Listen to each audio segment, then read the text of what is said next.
So I made this video about a week ago and it sparked so many conversations about whether or not the grandmother in Flowers in the Attic is actually a villain or not.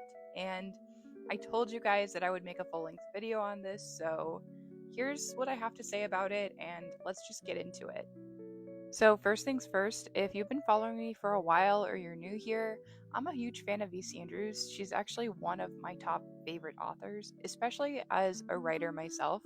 I find her work so compelling and fascinating, especially just the 7 books that she wrote while she was alive.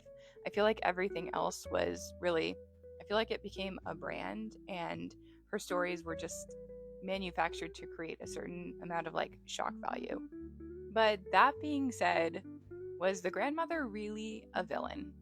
Honestly, one of the coolest things after I posted that video was seeing everybody comment their opinion on whether or not they thought she was a villain. There were so many different points of views, which was awesome.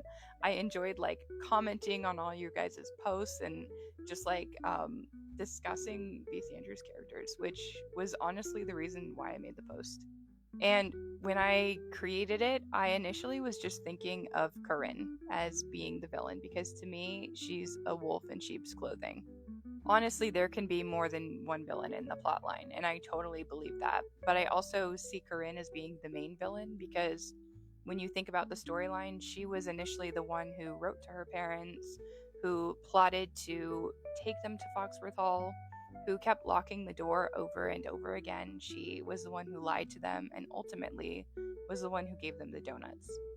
I think Corinne is essentially the epitome of greed in Flowers in the Attic.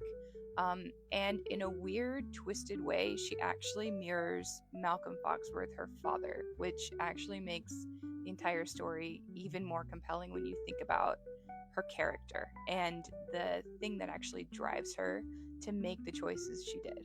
And then on the flip side of Corinne, we have the grandmother, aka Olivia.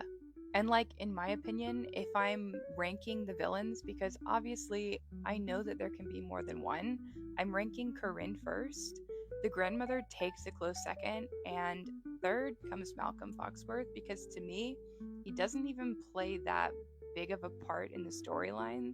Like given the fact that he even like kicks the bucket like halfway through, um, to me he has a bigger impact in the third book, If There Be Thorns, but in these, especially in Flowers in the Attic, I just don't see him as the main villain at all. And to respond to some of those comments, what the grandmother did to Kathy and her siblings was absolutely inexcusable. And it doesn't take away the fact that she is a villain, even though she does have like a complex backstory in Garden of Shadows. And we do get to see her in another light. But on the flip side, she has this villain arc, and yet she also warned them about the donuts, which I think makes her an incredibly complex and interesting female character. I've read this book several times now, and it seems like when you read between the lines, the grandmother is one of those complex characters where I think a piece of her wanted to love the children, but she also wasn't able to because she let bitterness get in the way of it all.